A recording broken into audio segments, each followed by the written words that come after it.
سیرت النبی صلی اللہ علیہ وسلم کے موضوع پہ اس سے قبل 4 لیکچرز دیے جا چکے ہیں۔ اب 5واں لیکچر آپ حضرات کی خدمت میں پیش کی جاتی ہے۔ اس سے قبل ہم آپ صلی اللہ علیہ وسلم کی جو پیدائش ہے اور پیدائش کے حوالے سے کچھ واقعات کا ہم نے تذکرہ فرمایا۔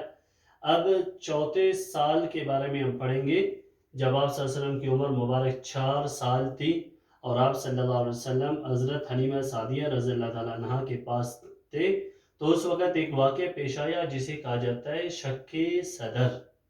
یہاں پہ پھر میں یہ عرض کرتا چلوں کہ شک صدر سے کیا مراد ہے۔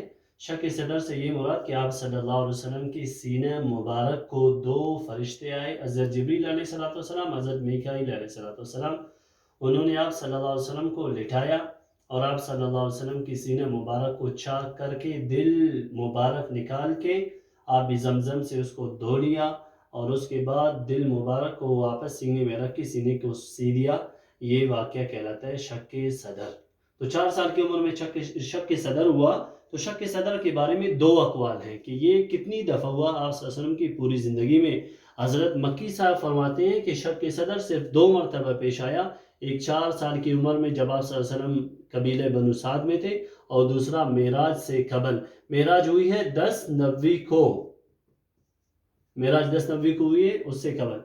دوسرا قول یہ ہے کہ شک صدر 4 مرتبہ ہوا ہے، ایک 4 سال کی عمر میں، دوسرا 10 سال کی عمر میں، تیسرا بعثت سے قبل یعنی نبوت سے قبل جب آپ صلی اللہ علیہ وسلم کی عمر مبارک 40 سال تھی اس وقت، اور چوتھا معراج سے قبل۔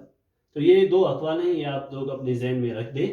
اور جب یہ شک صدر کا واقعہ پیش آیا تو حضرت حلیمہ سعدیہ رضی اللہ تعالیٰ عنہ کو فکر لاحق ہوئی کہ آپ صلی اللہ علیہ وسلم کو کہیں کوئی چیز نقصان نہ پہنچائے، تو اس لیے وہ آپ صلی اللہ علیہ وسلم کو لے کر مکہ واپس آئیں۔ اور پھر آپ صلی اللہ علیہ وسلم کی والدہ نے کہا کہ خیر تو ہے، آپ ہی منتیں کر کے اس کو اپنے ساتھ لے گئی تھی، اب کیا ماجرا پیش آیا جو آپ انہیں واپس لے آئے؟ تو انہوں نے سارا واقعہ شک صدر کا سنایا۔ تو آپ صلی اللہ علیہ وسلم کی والدہ نے فرمایا کہ یہ جب میرے پیٹ میں تھی تو مجھ پہ کوئی بوجھ نہ تھا، میں جب چلتا تھا تو مجھ پہ جو بادل تھے وہ سایہ کرتے، تو آپ کا کیا خیال ہے کہ اس کو کوئی چیز نقصان پہنچائے گا؟ میں اس کو اللہ کی پناہ میں دیتی ہوں تو اس کو کوئی چیز نقصان نہیں پہنچا سکتی۔ تو یہ ہوا جب مکہ واپس آئیں تو اس کے بعد 2 سال کے بعد یعنی جب عمر مبارک 6 سال ہوئی تو سفر یثرب آپ صلی اللہ علیہ وسلم یثرب چلے گئے، کن کے ساتھ؟ اپنی والدہ کے ساتھ اور ام ایمن جو آپ صلی اللہ علیہ وسلم کی خاندانی کنیز تھی ان کے ساتھ گئیں۔ ان کا اصل نام تھا برکہ۔ تو یہ یثرب گئے، یثرب کا پرانا نام یثرب تھا۔ پھر آپ صلی اللہ علیہ وسلم جب یثرب چلے گئے تو وہاں پہ پھر آپ صلی اللہ علیہ وسلم نے اس کا نام مدینہ النبی رکھا، پھر مختصر ہو کے مدینہ کہا جانے لگا اور مدینہ منورہ بھی انہیں کہا جاتا ہے۔ تو وہاں پر جب آپ گئے تو 1 ماہ تک قیام فرمایا، پھر جب 1 ماہ قیام فرمانے کے بعد واپسی پر جب مکہ آ رہے تھے تو ایک مقام ہے مقام ابوا، وہاں پر آپ صلی اللہ علیہ وسلم کی والدہ محترمہ انتقال فرما گئیں۔ آپ صلی اللہ علیہ وسلم کی والدہ محترمہ بنو زہرہ کے سردار کی بیٹی تھی، یعنی سردار زادی تھی، وہ وفات پا گئی۔ تو آپ صلی اللہ علیہ وسلم کو پھر واپس مکہ لایا گیا۔ تو پھر آپ صلی اللہ علیہ وسلم کی جو پرورش کی ذمہ داری وہ دادا عبد المطلب کے ذمہ آئی۔ تو دادا عبد المطلب نے 2 سال تک آپ صلی اللہ علیہ وسلم کی جو ہے پرورش کی۔ پھر جب 8 سال آپ صلی اللہ علیہ وسلم کی عمر مبارک ہوئی تو عبد المطلب جو آپ صلی اللہ علیہ وسلم کے دادا تھے ان کی وفات ہوئی اور ان کی عمر 85 سال تھی بوقت وفات۔ اسی عبد المطلب کو ان کی سخاوت کی وجہ سے فیاض کا جو ہے لقب دیا گیا اور انہیں فیاض کہا جانے لگا، یعنی بہت ہی زیادہ سخی شخص۔ اور اسی عبد المطلب نے زمزم بھی کھودا، زمزم کا جو کنواں ہے اسے بھی انہوں نے ہی کھودا۔ پھر جب عبد المطلب وفات پا گئے تو پرورش چچا ابو طالب کے ذمہ آ گئی اور عبد المطلب نے ابو طالب کے ذمہ لگایا کہ اب آپ نے اس محمد کی کیا کرنی ہے؟ پرورش کرنی ہے۔ ابو طالب کا اصل نام تھا عمران۔ یہ عمران جو تھے ابو طالب یہ حضرت علی رضی اللہ تعالیٰ عنہ کے والد تھے۔ حضرت علی رضی اللہ تعالیٰ عنہ وہ شخصیت ہے کہ جنہوں نے سب سے کم عمر میں آپ صلی اللہ علیہ وسلم پر ایمان لایا، وہ بھی 10 سال کی عمر میں۔ تو جب ابو طالب کی پرورش میں آئی تو انہوں نے آپ صلی اللہ علیہ وسلم کی بے انتہا مدد کی اور آپ صلی اللہ علیہ وسلم کو کسی بھی میدان میں اکیلے نہیں چھوڑا۔ تو ہوتا گیا 12 سال جب آپ صلی اللہ علیہ وسلم کی عمر مبارک ہوئی تو سفر شام پہ آپ ابو طالب کے ہمراہ گئے۔ شام جو ایک علاقہ ہے اسے پہلے شام کہا جاتا تھا، اب اس کو سیریا کہا جاتا ہے۔ تو یہاں پہ یہ میں بتاتا چلوں کہ بہت سارے علاقے ایسے ہیں جن کے پرانے نام اور ہیں، اب موجودہ نام اور ہیں، اسی میں شام ہے، پرانا نام شام، اب نیا نام سیریا ہے۔ تو جب ابو طالب کے ہمراہ شام کے لیے گئے تو بصرہ میں ایک مقام ہے، مقام کاربا، مقام کاربا میں وہاں پر ایک راہب تھا جسے بحیرہ راہب بھی کہا جاتا ہے، اور اصل اس کا نام تھا جرجیس۔ تو جرجیس نے آپ صلی اللہ علیہ وسلم کو دیکھا، آپ صلی اللہ علیہ وسلم کو جب دیکھا اور غور سے دیکھا کہ یار یہ بادل آپ صلی اللہ علیہ وسلم پہ سایہ کر رہے ہیں، ملاقات جب جرجیس سے ہوئی آپ صلی اللہ علیہ وسلم کی، تو جرجیس نے جو ہے چند سوالات آپ صلی اللہ علیہ وسلم سے پوچھے اور فرمایا کیا میں آپ کا پشت مبارک دیکھ سکتا ہوں؟ آپ صلی اللہ علیہ وسلم نے فرمایا کہ بلا جھجک دیکھ سکتے ہیں۔ تو جب پشت مبارک، کمر مبارک دیکھا تو وہاں پر مہر نبوت کو دیکھا۔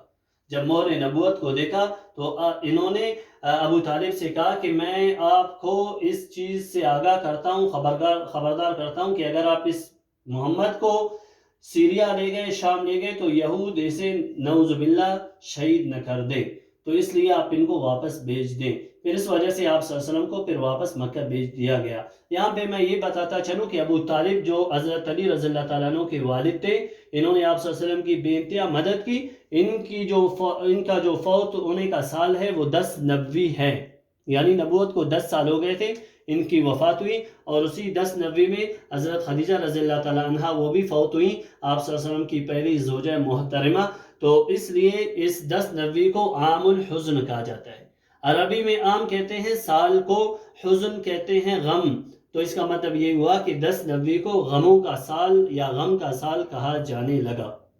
یہاں پر ایک واقعہ میں بتاتا چلوں جو حضرت مکی صاحب فرماتے ہیں کہ یہ جو بحیرہ راہب تھا یہ اپنے گرجے سے کبھی نہ نکلا تھا، لیکن جب قافلے ابو طالب کو دیکھا اور آپ صلی اللہ علیہ وسلم کو دیکھا تو انہوں نے پورے قافلے کے لیے دعوت کا اہتمام کیا بحیرہ راہب نے۔ تو پھر اس کے بعد جب سب آ گئے تو بحیرہ نے پوچھا، جس کا اصل نام جرجیس تھا، کہ بھائی سب آ گئے؟ ابو طالب نے کہا جی ہاں سب آ گئے، سوائے ایک بچے کے جو ہم نے سامان کی حفاظت کے لیے مختص کیا ہوا ہے۔ تو انہوں نے کہا جرجیس نے کہ آپ اس شخصیت کو نہیں لائے جس کے لیے اس دعوت کا اہتمام کیا گیا ہے، چنانچہ انہیں بلائیں۔ تو جب آپ صلی اللہ علیہ وسلم کو بلایا گیا، آپ تشریف لائے، تو جرجیس نے غور سے دیکھا کہ یار ان پہ تو بادل سایہ کر رہے ہیں، اور ابو طالب سے پھر جرجیس نے سوال کیا یہ کون ہے؟ ابو طالب نے کہا کہ یہ میرا بیٹا ہے۔ تو جرجیس نے کہا کہ آپ کی بات میں کوئی صداقت معلوم نہیں ہوتی، آپ سچ بتائیں یہ کون ہے؟ پھر جو ہے ابو طالب نے کہا کہ یہ میرا بھتیجا ہے، عبداللہ کے بیٹے ہیں۔ پھر آپ صلی اللہ علیہ وسلم سے جرجیس بحیرہ نے سوال کیا آپ کا نام کیا ہے؟ آپ نے بتا محمد۔ تو جرجیس نے کہا میں تمہیں لات اور عزا کی قسم دیتا ہوں۔ تو جو ہی انہوں نے یہ بات کی آپ صلی اللہ علیہ وسلم نے فرمایا مجھے لات اور عزا کی قسم نہ دو، سب سے زیادہ بوجھ کرنے والا ان کے ساتھ میں ہوں۔ پھر راہب نے قسم دے کے پوچھا کیا آپ نے جو ہے خواب دیکھے ہیں سچے؟ آپ صلی اللہ علیہ وسلم نے جواب میں کہا جی ہاں۔ پھر رضاعت کے متعلق چند سوالات پوچھ لیے، اور پھر اس کے بعد شق صدر کا واقعہ جب راہب نے سنا تو بالکل ششدر رہ گیا، اور پھر اس کے بعد جو ہے آپ صلی اللہ علیہ وسلم سے پشت مبارک دیکھنے کا جو ہے کہا، تو آپ صلی اللہ علیہ وسلم نے کہا آپ دیکھ سکتے ہیں۔ جب پشت کو دیکھا تو یہ جو جرجیس تھا، راہب تھا، یہ آپ صلی اللہ علیہ وسلم کے پاؤں میں گر گیا، آنکھ کو چھوما، اور اس کے بعد پیشن گوئی کی کہ آپ صلی اللہ علیہ وسلم اللہ کے نبی ہیں، اور ابو طالب سے کہا کہ اس کو بجائے سیریا یا شام لے جانے کے انہیں واپس مکہ بھیج دیں، اسے اگر آپ سیریا بھیج دیں گے، شام بھیج دیں گے تو یہودی انہیں قتل کر دیں گے، شہید کر دیں گے۔ تو اس لیے آپ صلی اللہ علیہ وسلم کو پھر ابو طالب نے واپس بھیج دیا۔ واپس بھیجنے سے پہلے جو دعوت کا اہتمام کیا گیا تھا، دعوت کے بعد آپ صلی اللہ علیہ وسلم ایک درخت کے نیچے جا کے تشریف فرما ہوئے۔ تو ابو طالب سے کہا جرجیس نے کہ اب اس بیٹے کے، اپنے جو بھائی کا جو بیٹا ہے، آپ کا بھتیجا ہے، اس پہ آپ تھوڑا غور تو کرو۔ تو جب ابو طالب نے غور کیا تو دیکھا یار یہ جو درخت کے نیچے آپ صلی اللہ علیہ وسلم تشریف فرما ہے، اس کے ٹہنیاں اور اس کے پتے ایک دوسرے کے ساتھ مل کے جڑ کے آپ صلی اللہ علیہ وسلم پر سایہ کر رہے ہیں۔ تو پھر اس کے بعد راہب نے کہا کہ یہ وہ درخت ہے کہ جس کے نیچے کسی نبی کے علاوہ کوئی شخص نہیں بیٹھا، اور یہ وہ درخت ہے کہ جو آپ صلی اللہ علیہ وسلم سے قبل عیسیٰ ابن مریم علیہ السلام تشریف فرما ہوئے اور اب آخری نبی حضرت محمد مصطفیٰ صلی اللہ علیہ وسلم اس کے نیچے تشریف فرماتے. تو یہ وہ شان ہے حضرت محمد مصطفیٰ صلی اللہ علیہ وسلم کی جو ہر مسلمان کو اس کے بارے میں معلوم ہونا چاہیے. جب مسلمان اپنی تاریخ سے آشنا ہو جاتا ہے تو اس کے بعد جو ہے مسلمان کسی سے مرعوب نہیں ہوتا.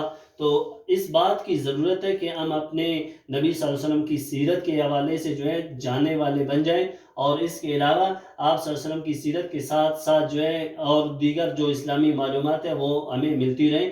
تو اس لیے اس چینل کو بنانے کا مقصد ہی یہی ہے کہ یہ جو تمام معلومات ہیں اور میرے نوٹس جو میں نے لیکچرشپ کے لیے اور SST کے لیے بنائے تھے، وہ سارے نوٹس میں اپنے جو ہے ویورز کے مابین جو ہے شیئر کر دوں تاکہ ان کو بھی اس سے کچھ فائدہ ہو. تو اس لیے جو ساتھی ہمارے چینل پہ نئے ہیں وہ جو ہے اس چینل کو سبسکرائب کر کے اپنے عزیز و اقارب کے ساتھ اس کو شیئر کر دیں تاکہ انہیں بھی سیرت النبی صلی اللہ علیہ وسلم اور اپنی تاریخ سے آشنائی ہو.